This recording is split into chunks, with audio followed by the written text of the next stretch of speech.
some of the dentists I know have made a mistake in how they've hired their next business partner, which is the office manager. I wanted to share in this episode how you can avoid the problems that I have seen when we hire too fast, when we hire without goals, when we just hire blindly. So I hope that this is helpful to you. Drop something in the comments to let me know if you would like more of this type of comment or if this has been helpful for you. Enjoy.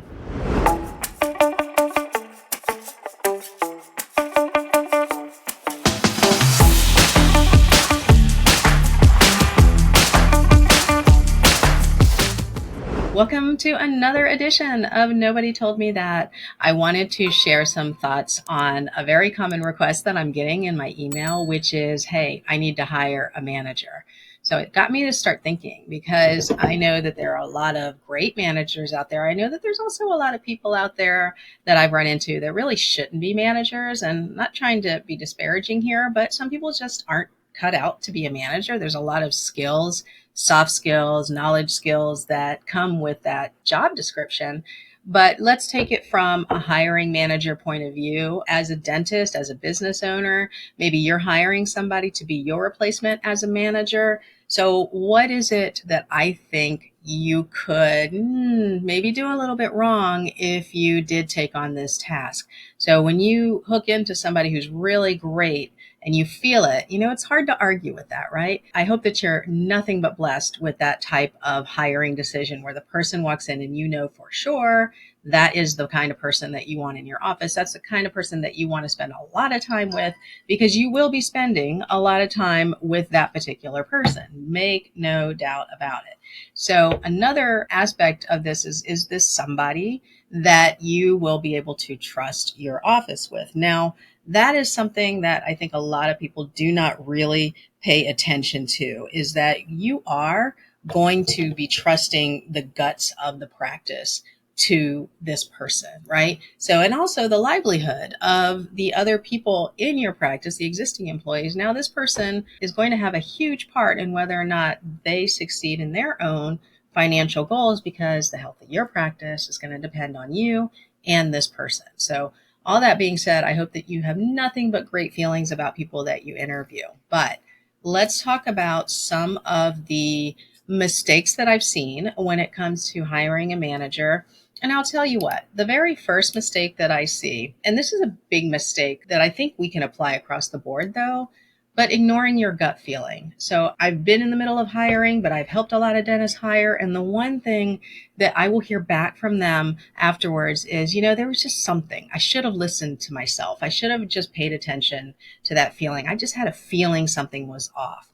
So when you're newer in your career, you start to think, okay, you're second guessing myself here. Maybe I'm just faking myself out. And that's normal. But I want to urge you to maybe give that a little bit more weight, because a lot of times that gut feeling is your own body, your mind telling you something's off here.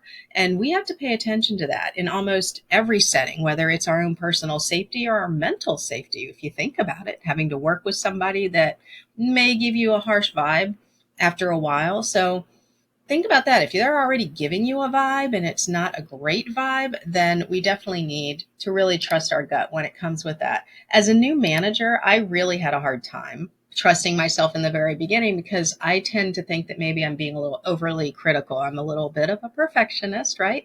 So I start to get a little bit more critical, and I didn't listen to myself, and I should have. That's actually when I should have listened to myself. So that's the big overarching piece of advice I want to give you. But let's break it down a little bit more into how you could kind of mess up when it comes to hiring a manager. So one thing that I see a lot is promoting one of your star employees to be the manager. Maybe it's not even the person who's been there the longest, although that's typically what happens. They've been there the longest because, you've worked with them the longest, you like working with them the longest. In many situations, though, it's not because that longevity is deserved or earned. It just has happened. Maybe they're, like Survivor, if you think about on the island, maybe they're just the person that's been able to stay on the island longer than most people. A star employee is a star employee now because of the role that he or she is in. But if you move that star employee into a role that they're not fit for, even though they'll want to do it. Because the one thing about star people, star employees in any role, is that they want to take on new challenges. They want to be able to please whomever their manager is and then, keep going up the scale. They want new things to do, new projects. And that's amazing, right? You really want that in a person.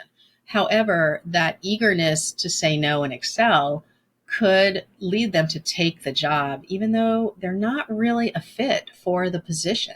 And that's a dangerous situation to be in, because that always results in just bad feelings, because the owner dentist is going to think, you're so good at this, why couldn't you just do this? Those skills don't necessarily transfer, right? But as a star employee, being given a position that they almost feel like they're set up to fail, that's a huge hit to their psyche too. But also it starts to lead to them underperforming and really feeling bad about it. And you might actually see them leave because they feel like they can't hack it, or they feel embarrassed that they can't hack it, right? So that's always a bad situation.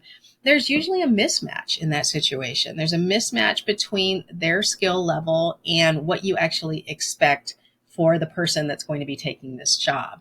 Now, I'm going to go into exactly how you should set your expectations in just a second, but seeing another office manager do the job is not the same thing as being trained to do the job. And a lot of times your star employee is somebody that's worked alongside your current manager, and perhaps they've been observing some bad habits, or perhaps they don't have enough knowledge to bring a new, fresh way of looking at things. The other side of that is maybe you haven't had a manager, and so you're promoting your star employee to become the first manager that you've ever had. Well, that's risky as well. Just because they were a great receptionist does not mean that they're going to be great at running the office. And for some reason, that seems to be the trajectory, right? So it seems to be that the receptionist is going to be the manager. And I feel like it's because, coming from an admin person, like, we have the time to kind of research and pay attention to all this stuff because the clinical team is always on the go, going back and forth between patients. So I think in the mind of a dentist, the person that has the most time to spend on problems would be somebody who would be good at that. It wouldn't be a clinical person because they've got a lot of stuff going on. But that receptionist, just because they don't have a job that requires them to be on roller skates, that doesn't mean that they're qualified to be a manager. So it's definitely a matter of you also deciding what you want from the role of the manager. And so let's get into that here. One of the things that I see often is that the manager is elevated, maybe even just hired, but elevated usually. And the role is, here's what you used to do, and here's what we want you to do. But there's really no compromise between the two. So ideally, if you're going to take a new position, some of the stuff that you used to do needs to come off the table, because how are you going to have the time to do two full-time jobs? And I feel like this happens a lot in situations where they're unexpectedly without a manager. And so everybody's hustling and trying to fit that in. Well, somebody who's a star performer is going to excel at taking on those two jobs initially, but then there's going to be burnout, right? Because in crisis mode, star employees do rise to the top. I get that, but you can't sustain that. Like, that can't happen for a long time, because that's just going to burn out that person. And if they start to feel like they're never going to get any help, meaning they're never going to get somebody to be a receptionist alongside them, or if there's a hiring freeze, or we're not making enough to hire another person, well, then it starts to feel like this promotion was actually not a promotion. It was actually more of a punishment, because now this person is working even harder than they used to. So let's keep that in mind, to not do that, not just to take one set of job descriptions and merge them together and say, well, you're so good at this, let's just have you do all of it. It's not really a good thing to do. The real mistake really is that we don't have a job description that's suited for what you want from a manager. And so what do you want from the manager? Well, this is what I hear most of the time. I need my manager to be able to take care of the team members, any HR issues that come up. I need them to make sure that I'm staying compliant. I need them to make sure that we're having meetings. I need them to make sure that we're looking at our numbers and that we're staying on track. And then if there's any issues with the building or with the practice and supplies and with repairs, they're going to be able to take care of that as well. So really, if you break it down, The doctor is looking for a magic wand in a person. So basically a walking stick, right? A magic wand that they can just take care of everything. And to be fair, a lot of office managers out there I know that can do this and they do it pretty well, but again, it's not sustainable. When I was an office manager, I definitely felt like I did a great job balancing everything. But then I remember thinking, this is kind of nutty. Like my work balance is not great. I mean, there was a lot of things going on there, but was I good at the job and did I get things done? And if there was an emergency that popped up, did I handle it? Yeah, for sure, for sure. But when you operate at that high speed all the time, you don't give yourself permission to take a step back and learn new things. And training is something we're going to talk about. A good office manager is not just going through the motions because this is something that they've done all the time. Management is changing. Our compliance and rules in dentistry are changing. If you haven't taken any new HR classes in the last year, you may not be aware of something that could really cost your office a lot of money. Many of you have taken my live classes. My manager class, I say the first thing that I always take care of if I'm coming into an office, when I was a manager, when I was a consultant, is I would pay attention to the things that get me fined and the things that could get me shut down. But if you're not taking classes and you're not reading newsletters and you're not going to meetings, how are you aware of the new thing that can get you shut down? Labor laws are just a mess. I mean, I honestly, that was the least favorite part of being a manager, was managing employees and then keeping on top of labor laws and making sure that we were compliant. Go back to my episode with Alan Twigg from Bent Erickson and look at all of the things we discussed there that an office manager, if they weren't taking training, they would not know. The whole difference in pay rate. Many office managers, the majority of office managers, have never heard of that as a labor law, right?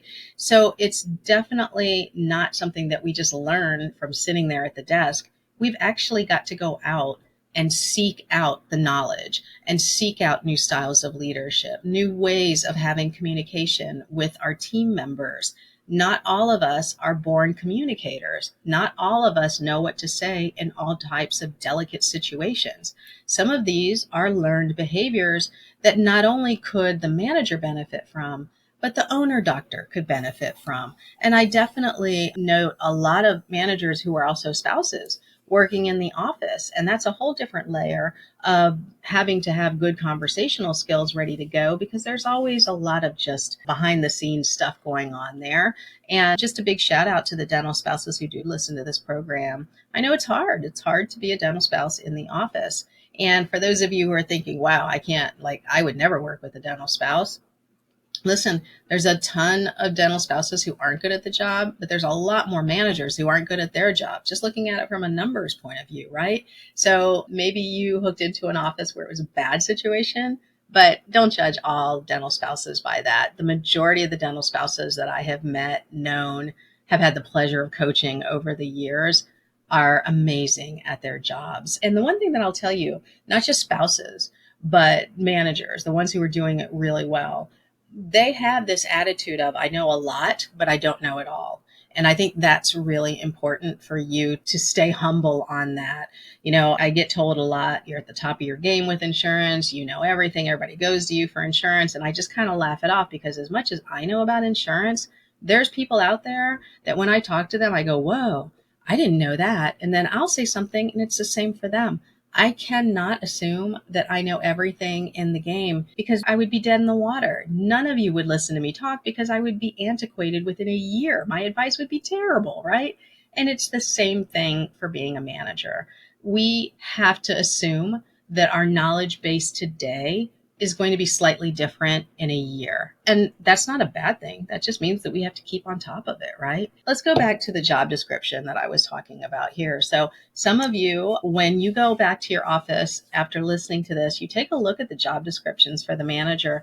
And is it more of a wish list of what you want, or is it more of a list of requirements and job duties along with expected accountability goals and expected behaviors? That's really what I'm looking for. If you just want a wish list where, like, somebody to take care of crisis, somebody to hire and fire, that's very different. Somebody to hire and fire, what does that mean? So instead of that, it's somebody to assess the culture of the team and to find the right people who are going to fit with our vision and goals, right? And that's what I'm talking about. It's not just filling the office with warm bodies. That honestly, you could do that. You go out on the street and find people to come in and work the job. But I don't say that lightly because I know some of you are having a hard time finding good employees. So I'm just trying to make a joke on that piece, right? Don't actually go outside and find people off the street to do this job. It's a little bit more difficult than that. But I'm wondering too, in your job description, do you have actual requirements as far as skill level? Are you looking for a college degree? Does that not matter to you? If you're a very busy office and it's your multi-location, maybe even bordering on getting to that next level, do you want someone with a business degree? Do you want someone who has had some executive training?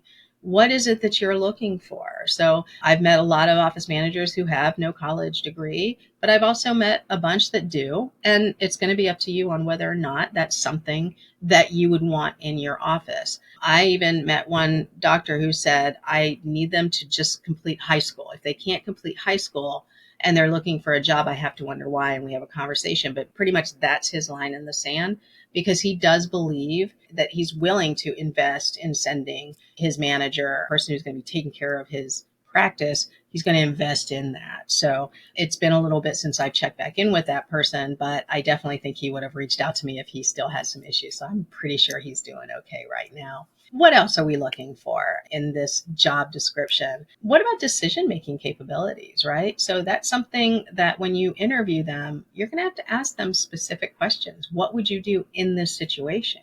Come up with situations that you really would want to know. I don't want to just sit there and ask them, are you detail oriented? What would you say if a patient needed to cancel the appointment? Easy peasy, whatever. What I want to know is one of your employees comes up to you and tells you that you have not been working with them. They feel like they're underperforming in the job. How do you fix it? Or your hygienist comes up to you and says that they're feeling like a patient is being inappropriate with them.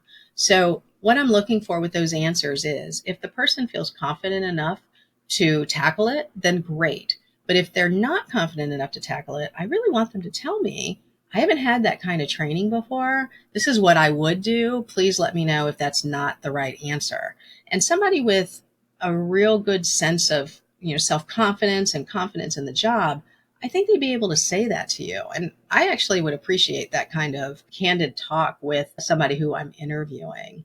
But I'm also keeping an eye too. In my job description, I want someone that's going to be easy to talk to, somebody who's going to be conversational in nature. So the job of a manager, the job of a receptionist is not somebody who wants to be on their phone all day, who doesn't like talking, is kind of shrinking back in their chair when you ask them a question.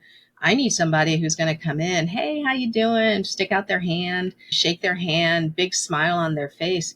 That's what I'm looking for. So when you have a good set of descriptions and goals for what you want from this particular person, then it's going to be much easier for you to hear those alarm bells that I talked about in the beginning. Those alarm bells are going to be a lot more clear and loud for you because you know what you're looking for. And if this person doesn't quite fit, you're going to think to yourself, well, I don't know, that's your red flag. Your mind wouldn't say, wait a second, if you weren't really crystal clear on this person being the right person for the job. There's something in that conversation, in that experience with that person that's making you not dive in to the pool head first, right? We need to really pay attention to that. I think if you're blessed with that kind of intuition, you absolutely have to listen to it, right? Okay, so what is the next mistake that I see a lot? So instead of just not having goals, not having clear idea of what this kind of person can bring to the table, the other mistake that I see that they make is kind of letting them loose on the office with no plans for training, no plans for improvement. So this is even more important when you are dealing with a new office manager. Maybe you are elevating somebody up from the team. So you're bringing them in and you can't just say, okay, well, you know what to do. You watched Sally work her magic for years. You watched Teresa handle appointments. That's not enough. When you bring on a new team member, whether it's a manager, whether it's a sterilization tech, whatever, there's got to be some training and some onboarding. And I'm just going to say, for a really important position, super important position like a manager, there needs to be a lot of training, because this position, if they're not able to do it correctly, is going to result in some sort of loss of revenue to the practice, or maybe a hit to the culture of your practice, right? So remember, I don't want you to get fined. I don't want you to get shut down, right? So if this person doesn't know compliance and rules, that kind of stuff can happen. Let's talk about the training. What are the things that I would pay attention to if I were bringing on a new office manager? Well, HR rules. They need to go take a class on HR. Even if you're using a company for it, that company that you're using is going to have classes for that person to take, so that not only can they be a good manager, but they can deliver bad news as a good manager in that practice. So disciplining team members is an unfortunate part of being a manager. I didn't like these conversations at all. I didn't shy away from them, but I was more upset that I had to have these conversations, because why weren't they doing their job, that kind of thing. Then I started to realize that it's not all them. A lot of it is on me as a manager. Maybe I wasn't helping them do their job as well as they could. That's a whole different podcast, right? But some of the worst conversations you're going to have in your career are going to be with your team members, and they're going to be disciplinary in nature. It's a fact of being a business owner. So don't shy away from that, because that's not changing anytime soon. So compliance issues. First of all, OSHA, HIPAA, those are the kinds of trainings that I dreaded, but I needed to have it. As the manager, I needed to know what could get us shut down, what could get us fined. Now, that doesn't mean that I'm going to be the compliance officer. Somebody else can do that. But as a manager, remember, the buck stops at the doctor, but the buck stops right before that to me, right? So if I screw that up, then it goes up to the doctor, but it's got to stop with me, because that's what you hired me for, was to be that obstacle before it does get to the highest point. So I'm going to make sure that compliance is something that they are aware of, they understand. So it's credit card compliance, right? If you're taking any Medicare Advantage patients in or out of network, you've got fraud, waste, and abuse training that you've got to go through. Then again, you've got infection control, right? You got to make sure everything's okay there. Are your x-ray machines certified? Whatever degrees and certifications and licenses need to be upheld in the office, that's stuff that we need to make sure everybody's aware of. So getting them up to speed on whatever Excel spreadsheet you're using to track all that. Some other things that I would want to make sure that they receive training on is looking at the numbers and looking at the different reports that can be run. So don't skip this. If you're hiring somebody who is very proficient with a software, I've met a ton of people who are great on the software, but still had no idea what to run and how to interpret the numbers. So many dashboards exist out there, and dashboards are great for giving you the numbers and nice, easily digestible graphs and pie charts and all that kind of stuff. But a manager should know not only how to read those graphs and stats and all of that, not just the graphs, but the numbers underneath it, know how to read them and understand what clues they're looking for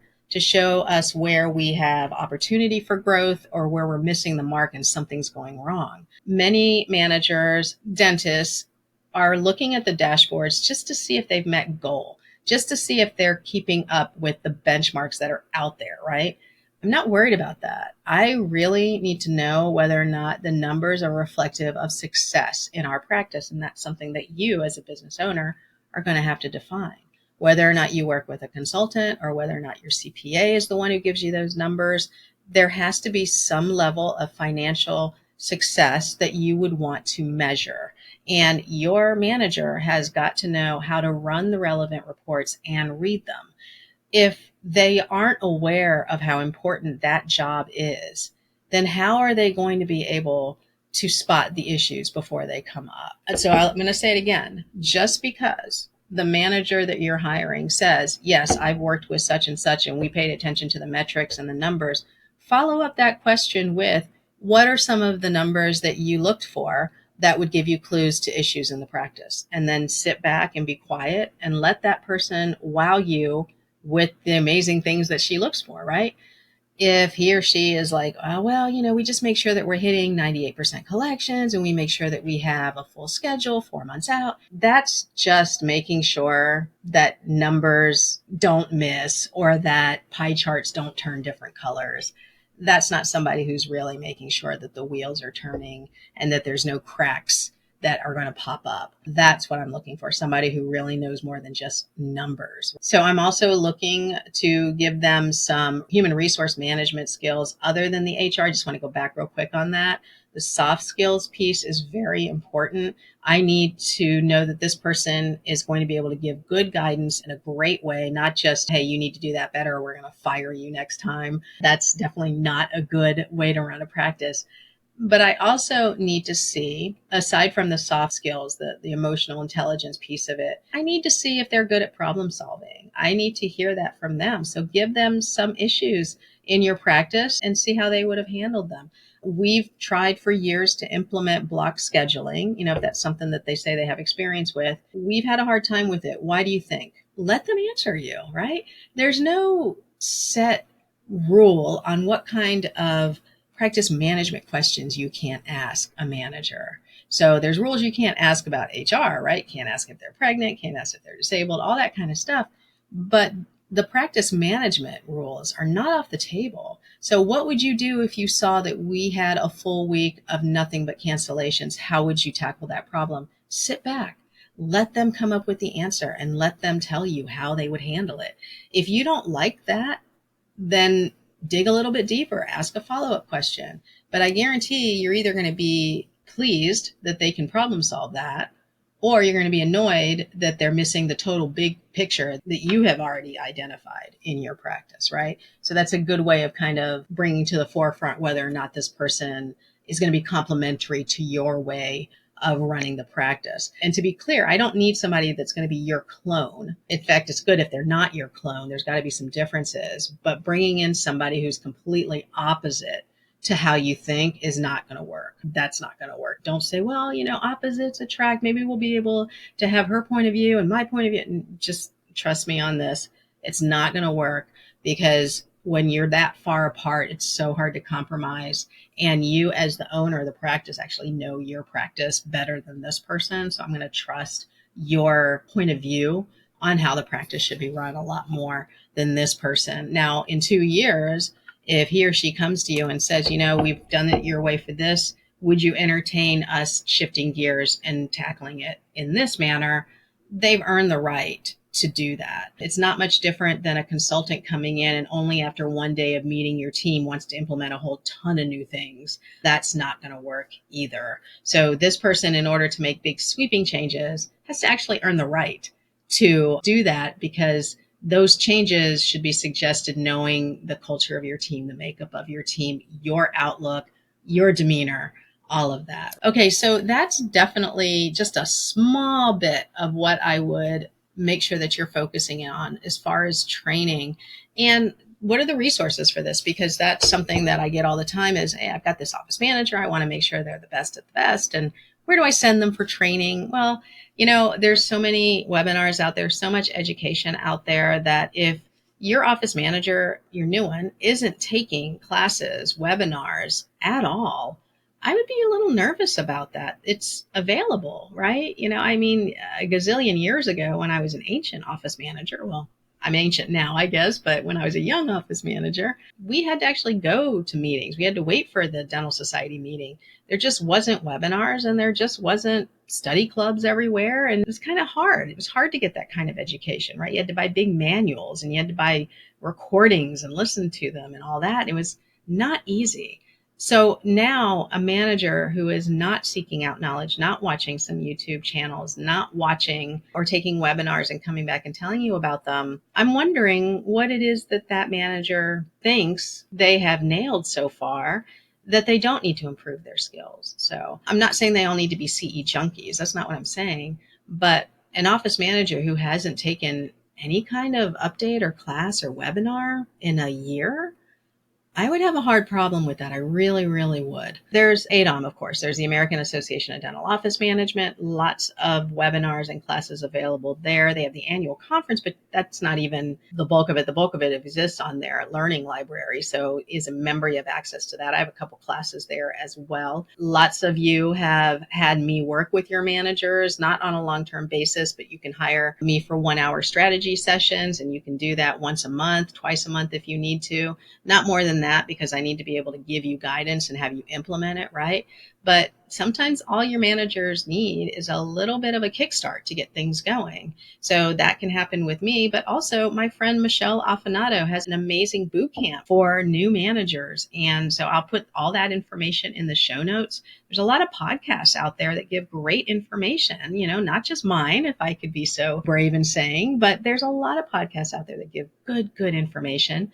You know what? Maybe one of your friends down at the Dental Society has a fantastic office manager and you've always wondered, like, wow, how did he or she get so lucky? Ask them, is there a consultant that they're working with? Where does the office manager in question, where does he or she go for their training? Do they take a lot of classes? What's their favorite podcast? Start asking that and then start recommending to your office and see if maybe you can replicate that kind of success in your practice. So lots of different places that they can learn. So I would be, I think, more wary of someone who says, oh, I don't have time for CE. There's a priorities thing there. I mean, I was always able to run the practice, take CE, and spend a lot of time with my family. I'm no superwoman. It's a matter of priorities, right? And I'm not going to presume that my priorities are better than others. But if a manager is wanting to grow and excel in their tasks, that's going to be a priority to them. CE will always be a priority to that type of manager, no doubt. Same thing for dentists.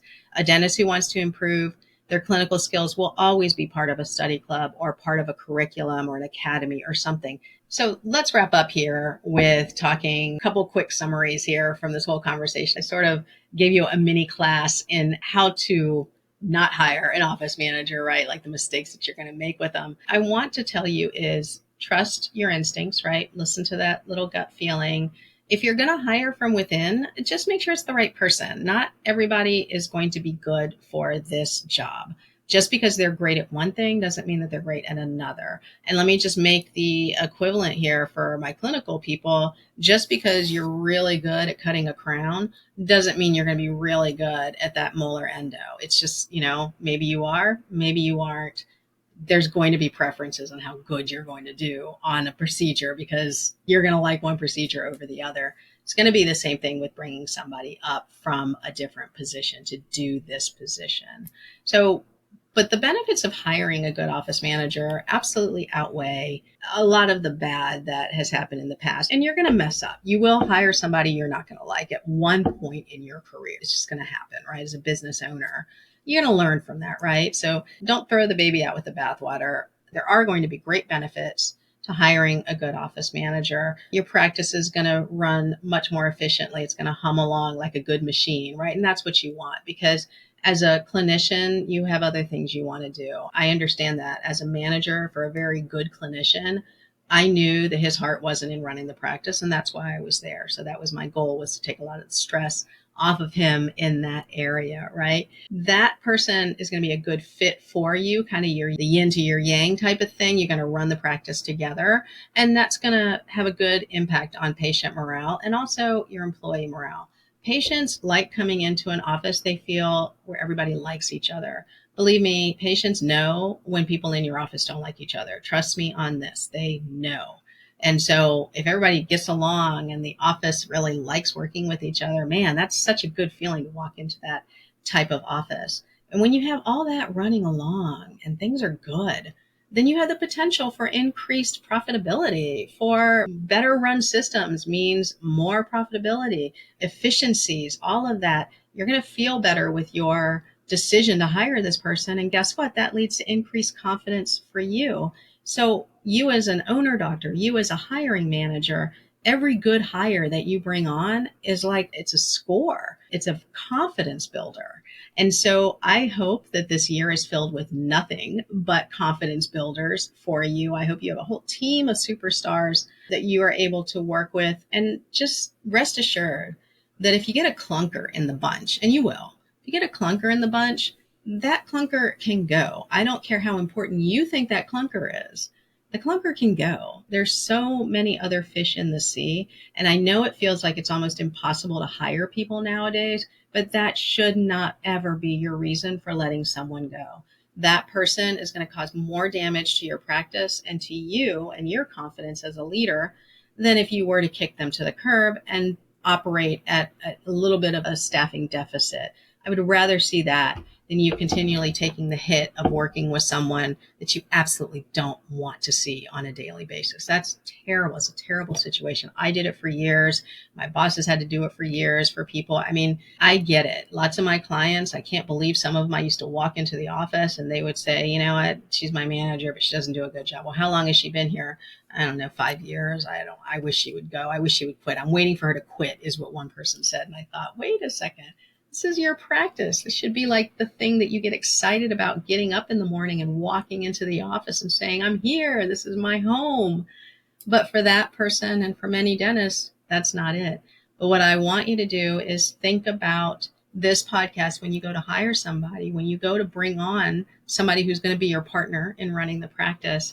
And I want you to set yourself up for success, because it's a beautiful thing to see a manager and a doctor operating together and advancing the practice towards really great goals and then celebrating them once they have that insight. So I hope this has been helpful. Let me know if you're watching this on YouTube. I know a lot more of you are. Drop something in the comments. Let me know if this has been helpful for you. And if you got any questions about it, hit me up. I'd love to hear. So until next time, I always appreciate that you spend your time with me. Thank you. We're all super busy, so thank you for making time for me today. The show notes will have any links that we referenced in the episode. You can also find links for my book, events, and my online insurance course, Dental Insurance Design and Management. I speak often around the country on management and insurance issues. Come hang out with me in one of my classes. I promise you'll laugh and learn.